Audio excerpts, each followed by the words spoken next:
Welcome, my horde. Pull up a fresh grave. If you're new here and still breathing, welcome to Dead Skull Genetics. I'm the Trim Reaper. And if you guys failed to realize, I didn't do a video last week. That was kind of on purpose. We're in early seedling phase. Yawn. There's really nothing to do. It's literally water. There's not much really going on most of the time in seedling phase. It's trying to put roots down. But here we are. We're finally at the new point of it's in early veg. Two things that I'm looking for early veg have happened. One, it has a 5-finger leaf. Woohoo!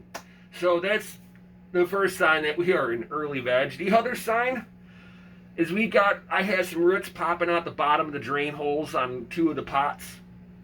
And that means it's time to up pot them. They are going into their forever homes, guys. So let's go ahead, go into the tent here, and I'm going to go and show you kind of my process of what I end up doing to transplant these bad little girls into their forever homes. The first thing I do, it's not like, oh my god, I have to have that, the YouTuber guy said so. Pump the brakes. It's just, how can I put it? It's like adding the little sprinkle on top. That's like, you don't have, in order to have an ice cream sundae, do you need sprinkles on top? No. It'll work just fine without the sprinklies, right? I'm just saying. So what I end up doing is I've got mycorrhiza. It's basically fungus. So not mold, fungus. Fungus in the soil. This isn't like one of those ones that sprouts mushrooms above the soil. This is a soil-borne fungus. This helps with the kind of the inner food web of the soil. This helps transport nutrients across vast distances. This isn't a deal breaker in your grow. You do not need to use this. Again, it's just the secret sauce that I use. Now, can I go without this? Absolutely. I've got worms in the worm bin. They're going to produce some funguses naturally. I'm just adding more into the root zone right off the bat. I just want to get everything kick-started and rip-roaring ready to go. Again, not something that you need to do, but if you go down this route, this is what I end up doing. So it's just the mycorrhiza. It's all organic. There's nothing special with this. So let's go into the tent. Welcome, guys. Here we are in the tent. We are ready to transplant the ladies. We got some Bubba Kush here. We got White Widow. I've got orange Chem diesel, and I've got some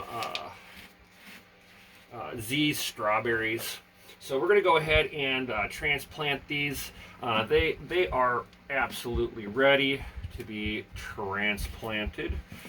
Making sure we got good water into here. Now, if they are too dry and you go to flip these over and try to pop them out of the pots, the dirt will just crumble around it. So there's times where I do recommend at least giving it the surface a little spritzel. And this kind of helps lock the soil in. We don't need it to be dripping wet. We just want to help keep holding everything together, and then these will get a good drink of water afterwards. So, I'll show you guys in the first 2 pots here. It's nice and easy. It's up front. As you see here, these are 15-gallon pots. They are living soil. And as you see, I do have little pots in here. And I do have some weeds that are growing in there too. But it's a placeholder so that I can pop these out very easily and transplant them in. Now, all you're going to need for this process, guys, is a little bit of mycorrhizae, some water, and your plants. And the way that I do it, It seems to be something that I watch everybody do too. She'll take a little bit of this, just sprinkle it generously into the hole, and from here, it's super simple. You literally, you do like the Vulcan grip, right? So I make the V in between, and I like to put it like this, right onto the surface, and then I flip it over, give it a little tap, maybe a little squeeze, and then the pot releases in my hand. Super simple. And then you can just carefully flip it around, drop it in the hole. Perfect, just like that. Now, I put it in the hole. It's in the ground now. It's in its forever home. We're not done yet.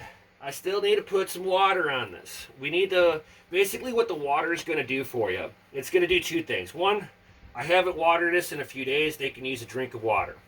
Two, it actually helps connect the soil, the pot soil, to the rest of the soil around, and kind of helps fill that void. So we're not looking to water the base of the plant. We're looking to water the edge of where everything went in.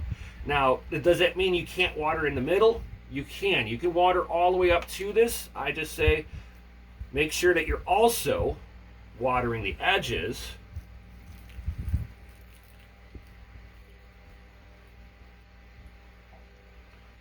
This way, when the water goes through, it kind of suction cups everything together and to become one.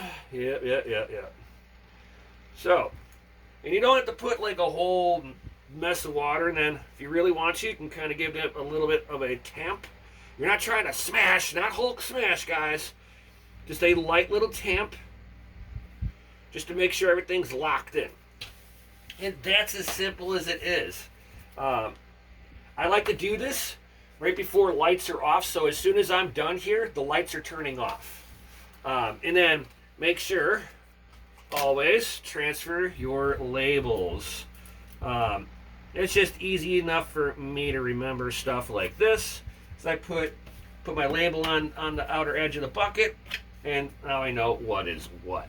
So now that you guys got a nice close zoomed in look, again, it's the same 4-inch pots that I grow everything in, so that when I pull this up out of here, I don't have to dig a hole. My hole is already made. And again, we're gonna take the plant. I'm gonna Vulcan death grip this thing. I'm not trying to pinch the plant, and I'm gonna put it upside down. You can give it a little tap. I like to give it a real gentle squeeze, and then you feel it release. And you can see we got roots all up in here. This plant is ready to go. And you can go like that. And as you notice that I didn't put any mycorrhizae in here, like I said, you don't have to. This pot's been a little bit wetter, so I know that I've got a lot of organics in here. You don't have to put this in there. So when you're doing living soil, you already have a lot of mycorrhizae in the soil interweb anyway. I'm just adding more into it when I add into it. I mean, whenever I add the mycorrhizae into it, I'm just double stacking. So, but here we go. So I've shown you guys with and without. Then you just kind of water in around the edges. Again, this is just to lock the soil in.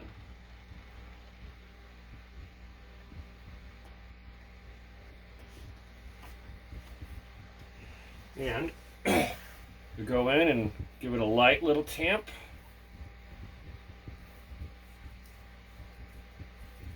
And bam, that plant is gonna be happy.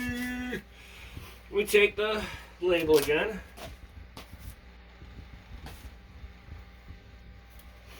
And always label. Some way, shape, or form, always label your stuff. And actually, I'm going to go ahead and show you guys the other thing that I got. Here I am with a pair of scissors.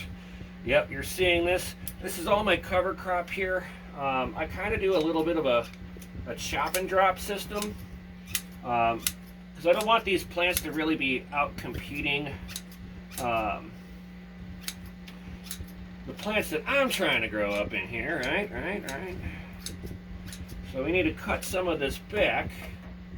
And the way that I like to cut it back is I'll sit there and do a chop and drop system. And we'll put some of the stuff into another bed. Now this took off like a wildfire. I did not try to make this stuff take off. I put the seeds down and then it just took off like gangbusters. I was like, go, go, go. That's how you know that you got good soil. That stuff just tries to grow naturally. Now that I got that somewhat out of my way here, some of the seeds tried to go down into the pothole here. Here we go. So go ahead and pull my placeholder back out.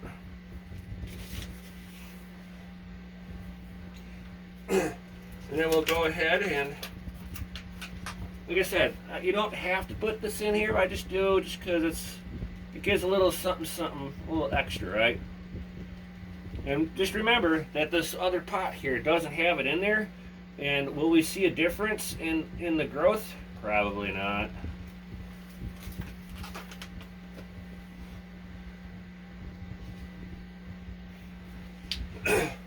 And here we got our chemical orange Chem diesel.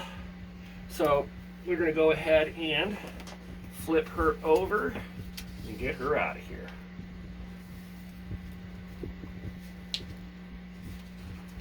We got some good hardy root system here.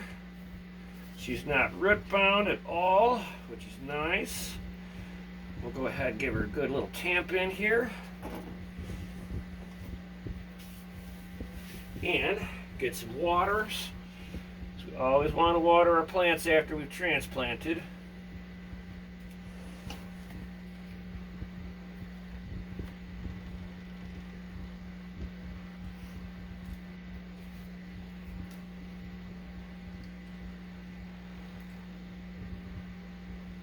Just like that. Now, if I have to, I'll put some of my worm castings up here just to kind of fill in some nutrients, but it's not required right now. We are just literally trying to transplant these in for right now. Let's see. Let's get some of this beautiful soil up against here. And that's the other thing you can also do is you can take the existing soil that's in the pot and actually bring it over and tamp it down right around the plant too. Because there's going to be voids, and we just watered it in a little bit, and that helps with the voids, like I said. And we're going to go ahead and pull this last one up.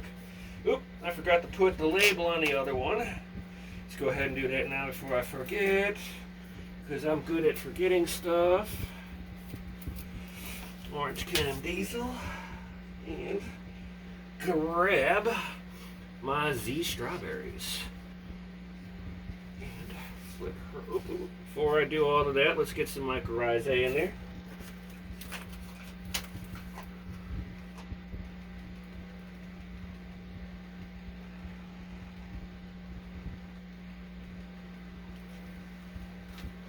How much are you supposed to put of that in there? Yeah, just a light little dusting is what I would say. Alright.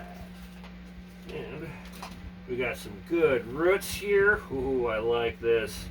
The roots are so nice.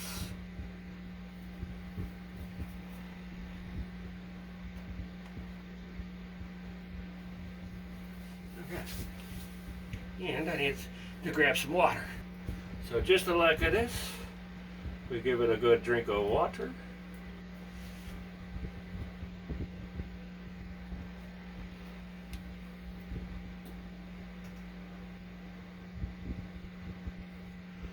Well, bam. So just like that, like I was saying, that's everything in their forever homes. You can see this one back there. A little droopy. The roots were kind of getting a little. She was a little sensitive to the roots touching the pot at that small of a stage. Plus the soil was getting a little dry for her. So she'll bounce back. The lights will turn off. Now, the reason why I like to do this when the lights turn off is these lights are pretty stressful. So we just transplanted them. That's stressful. We watered them in while they've been transplanted. That could be stressful. And then if you got a lot of light energy, that's going to be stressful. So during this time frame, I like to actually put them into the dark mode. So it's perfect that I'm doing this right before lights off. So as soon as I stop this video, I'm closing up the tent, and these are going to go off, and then we'll check back in on them in like what time is it? Like 6 hours. So we'll check back on them in 6 hours, guys. So for you, it'll be a moment, and so I'll see you guys in a bit.